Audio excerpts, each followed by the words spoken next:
Good evening, YouTube. This is Mike's Thunder Garage here. Forgot to make a video last week. Oh well, deal with it.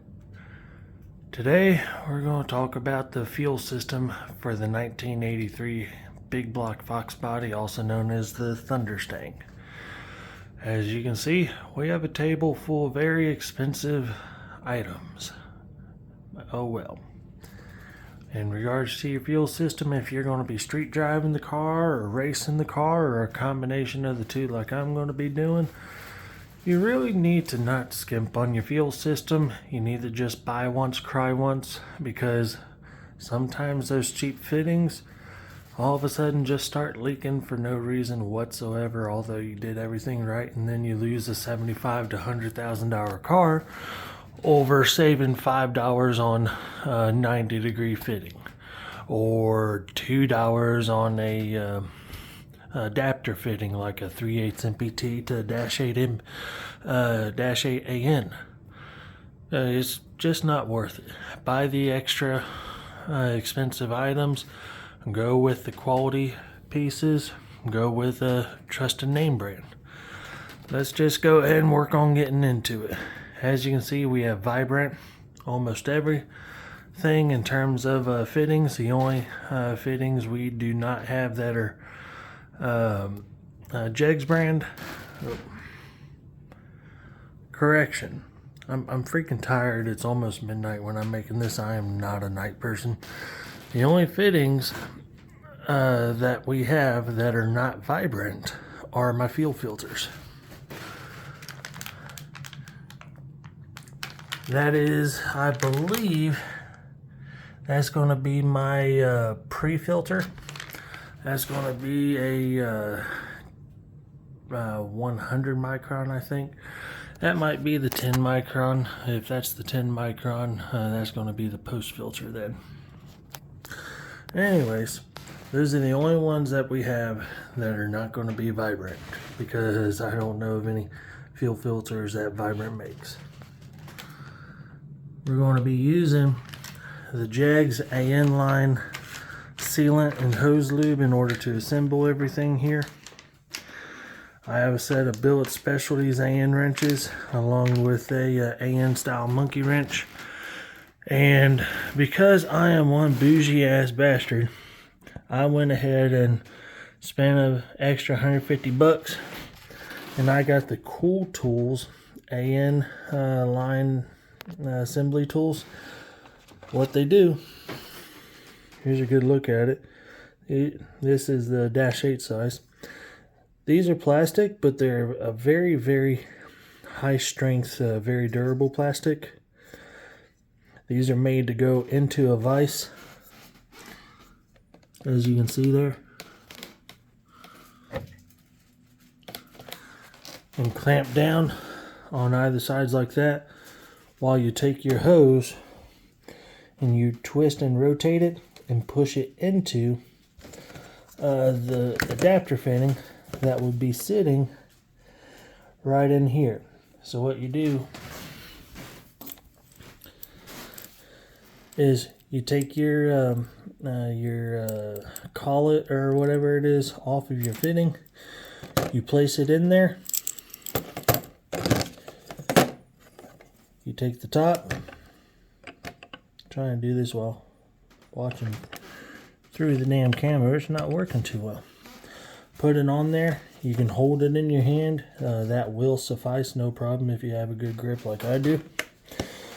Or you put it into your vise, and you take your hose and you twist it and you push in while you twist, and then it's going to seat right up against the bulkhead inside this hose end or this collet here, and then you're ready to go ahead and put a little bit of thread sealer on your threads, and then thread it back on here and tighten it back down. But this here is a Vibrant -8 straight hose end. As you can see, very high quality. These are all CNC machined, and I got all swivel fittings for the straights, the 45s, and the 90s.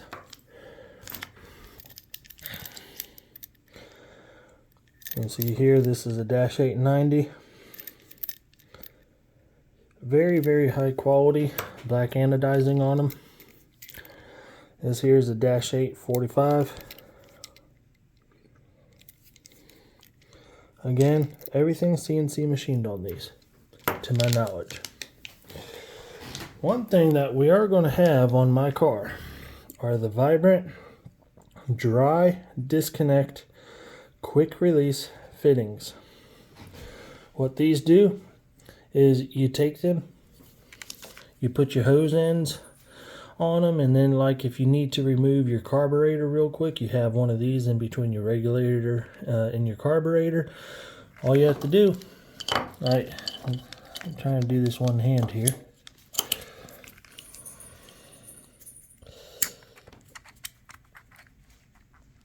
Come on. Oh, I thought I was strong enough. Anyways, these here have a very good spring on them. These are 100% aluminum, and they get their sealing capability from being very, very finely machined down to, I think it's like 1/10,000 or 2/10,000. It's a very, very, very tight tolerance. These are 100% billet 6061 aluminum, and when they're locked in, this here will be down here and then locked in this position. And when you disconnect them, they do not leak one drop, supposedly. They're safe against alcohol, they're safe against E85, they're safe against high temperatures. So these are good for transmission disconnects, these are good for oil filters. Like if you're running a remote oil filter like I plan to do, these are good for that if you need to disconnect the engine from the remote mount oil filter to pull the engine out real quick. These are good for your fuel lines going up to your regulator that you have mounted on your cylinder head or next to your carburetor and such, to disconnect the engine entirely from the car and pull the engine real quick without spilling one drop of oil or fuel or anything. Downfall is these are $100 a piece, and you can see I mapped out my fuel system and we got a bunch of them. I'm one bougie ass motherfucker. Anyways, those are the fittings, all vibrant. The hose, got a good amount of hose. We got two 20-foot lengths and one 10-foot length, just in case I mess up. Hopefully I don't. But the hose here, this is a braided nylon. It is pressure rated. I don't know how much pressure it can take, but it's supposedly good for transmission pressures, oil filters, relocation, and all that. So it's good for at least 175 to 200 psi. Seeing as how that's what typical race cars run with their transmission line pressures. Personally, my transmission, I do believe, is set to somewhere around 175 psi, and that's, I forget the exact RPMs, but it's north of 5,000 input RPMs. So hopefully this is going to do just fine. I have the -6 line specifically for the transmission lines going from the front to the back, because I'm going to mount the transmission cooler in the back where the spare tire well is, and then I'm going to use a small amount of that coming off of the regulator going up to the carburetor. But you can see the quality. There's no frays or anything sticking up like there is on the braiding of some cheaper hoses. And Vibrant is E85 compatible. I'm going to be running 93 octane in the car for now, but in the future I already have the fuel system, and you can see these fittings are E85 alcohol compatible. So in the future, when I decide, you know, it's time to go ahead and upgrade the carburetor and switch over to E85 and pick up that extra 20-25 horsepower, I already have the fuel system to do it. But as you can see, I got a bunch of straights. I got 90s. I got a couple plugs for the regulator because I'm only going to be using 2 of the 4 holes on this regulator, so I need to plug off 2 of those holes there. The bottom one, obviously, I'm using for my return. I'm going to use a little bit of heat. I'm going to bend this flange up, or this mount up, and I'm going to mount it 90 degrees onto my cylinder head. The carburetor is a Holley. Come on. It's not wanting to focus. If you can see that, this is a Holley Ultra XP 850. Black and machine finish. Yeah, I could have got an AOD, one that's just as good for $300, $400, $500 less and still be black and machine finish. But this is what Jegs had available.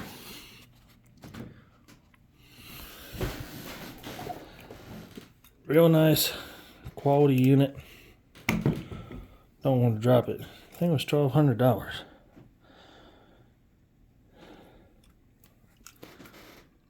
And this is an 850, which is going to be perfect for that 466 cubic inch big block. I did have a 750 on it, but was going to run into issues whenever I start racing on a regular basis, just vacuuming too much fuel out of the boosters into the plenum, simply because the 750 cannot flow enough air for that engine north of 5,000 RPMs. And I'm going to be shifting at about 57 to 5,800 when I go racing. One thing you got to look out for when you buy the XPs and the Ultra XPs is the fuel logs. You have to get a dedicated purpose fuel log for these, because the spacing of the bowls is off on these versus other ones. This one out of the box, here, I'm trying to get the focus and get some light on it. Out of the box, it has the AN. I don't know what the MPT size is here. I think it's half MPT, and it goes to -6 AN. It has those fittings on the bowls out of the box, straight from Holley. But the spacing from front to back is much different than some other carburetors, so you have to get a fuel log, or you have to make your own fuel log specifically for that. I do believe the fittings used in these Holley brand fuel logs are vibrant fittings. I could be wrong. They could be Mr. Gasket or one of those other brands that Holley owns under the umbrella. This thing was $148. Jesus Christ. Moving on. The regulator itself. This is an Aeromotive 3 PSI of the 20 PSI high flow regulator. As you can see, it has 4 ports on the upper body, 1 or 2 to feed in, depending on how you're setting your system up, and 1 or 2 to feed out. Personally, I'm running 1 in and I'm running 1 out, 1 in from the fuel pump and 1 out to the carburetor. And I'm going to return or bypass the rest of the fuel out the bottom here. And then I'm going to use 2 Vibrant 3/8 MPT plugs, because all of these holes on here are 3/8 MPT, and Vibrant makes the 3/8 MPT the -8 or -6 adapter fittings. I'm choosing to go with the -8, aside from going up to the fuel log, because the fuel log is a -6 size.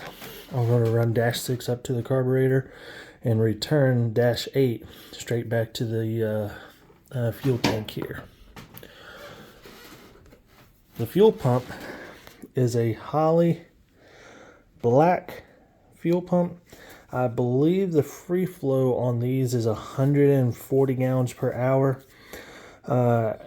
free flow, and at 9 PSI it's 120 gallons per hour flow. On the bottom here, you can see these bottom plates where you can take them off and service them. replace the gaskets and such over time. They only go on one way, so you always know which side is in from your fuel tank, which side is out for your flow. So the flow is going to go, according to this video, left to right.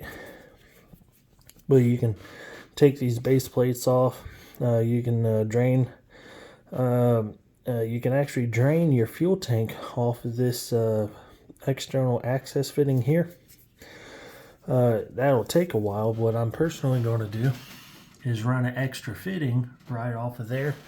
Instead of just straight plugging that, I'm going to have a dump valve or dump fitting on that so that I can drain that entirely and not have to worry about taking forever with this tiny little 1/4 inch hole here. I believe it's a 1/4 inch. Trying to drain. If the fuel tank is full, that's 15 gallons when it's full. All of that through this tiny little orifice. But I'm still going to need to drain the line that goes from the tank to the pump through the pre-filter through that orifice, but that's not going to take any time compared to draining the entire tank. Anyways, these Holley black pumps, they have 3/8 MPT on the in and the outside, and what I'm going to do is run 3/8 MPT the -8 to feed it. I'm not going to worry about doing oversized feed onto it. I'm just going to run -8 straight from the tank straight to the pump, and then I'm going to run -8 from the pump all the way up. -8 will flow the I think it's 530 liter per hour free flow is what that pump is rated for at 9 psi. I think it's like 460 liters per hour. I'm not 100% sure. I don't know if that's the actual part number on it. That's probably your part number right there that you need to look it up and get the exact specs. Yeah, this is a universal box from Holley for like the red, the blue, and the black pumps. It gives you the basic specs from like the red pump, I think is the 97 gallon per hour. The blue pump is like 120, and then the black pump, which I have, is the 150. I'm not 100% sure. Don't quote me on it. Like I said, it's late at night. It's almost midnight, and I'm not a night person. Moving on, we have a RCI fuel cell. It has a bottom sump on it. Don't bother with my propane tanks. They're all empty. Shut up. My house, my say-so. You do what you want. But this RCI tank, it's a 15 gallon. It has a built-in rollover vent valve, which I need to run a hose off of up to a filter, get some elevation coming off of it. That way if the fuel does slosh and it tries to bounce up the hose, Leroy, get off the table. Off the table, boy. What a fat ass cat.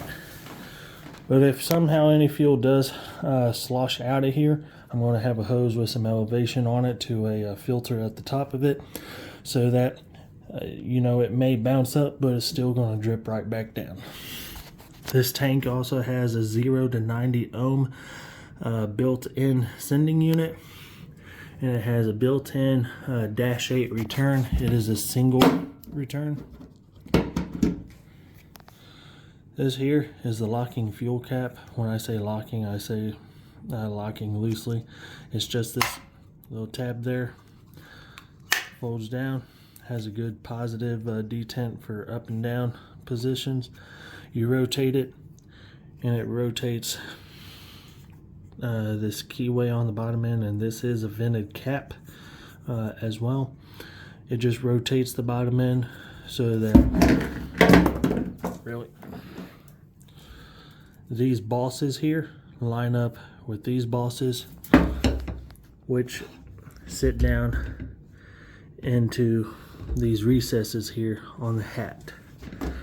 And this is a replaceable hat. I can actually take this hat out, and I can very gently, I would turn on the light so you guys can see down in the tank, but it don't want to work right now, unfortunately. But I can gently stick my hand in here if I take this hat off, and I can remove the center section of foam down here, and I can actually put a sump style, oh not a sump, a lift style fuel pump in here, like a 340 or a 525 EFI style pump if I want to switch the EFI in the future, and I can actually use this as a EFI tank if I wanted to, but I might as well just go ahead and continue using the sump on it and change to a different style inline fuel pump with a lot more pressure and flow in the future, instead of just doing a pump that goes into the top of the tank right here. This is not a prepared video, so please forgive me.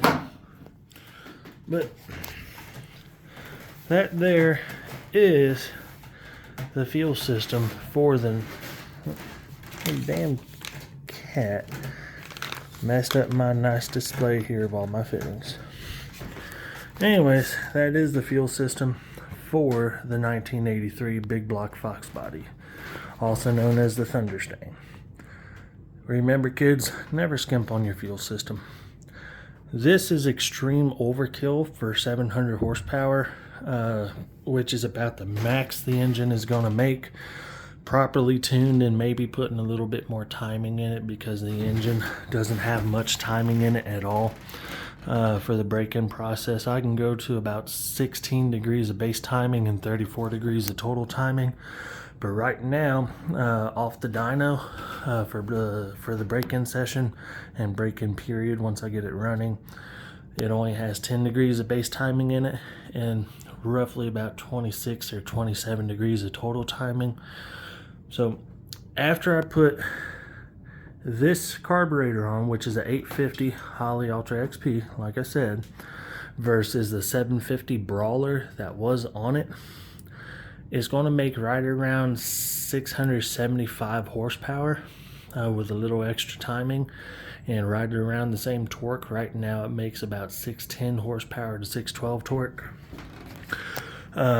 with the lower timing and the smaller carburetor. But if I take the heads off and fully port the heads, because the heads are stock box machined as they were from Edelbrock. The valves are not deshrouded at all. The ports are not blended or opened up. The exhaust runners are not opened up in the slightest bit. Nothing is touched on them. So once I do that and I put some more timing in it along with this bigger carburetor, it should make right around 700 horsepower, maybe 725, and right at 700 foot-pounds of torque. I think it's going to be a real good combo going forward. I think this fuel system is going to be more than enough to support this engine and never have any failures as long as I assemble everything right.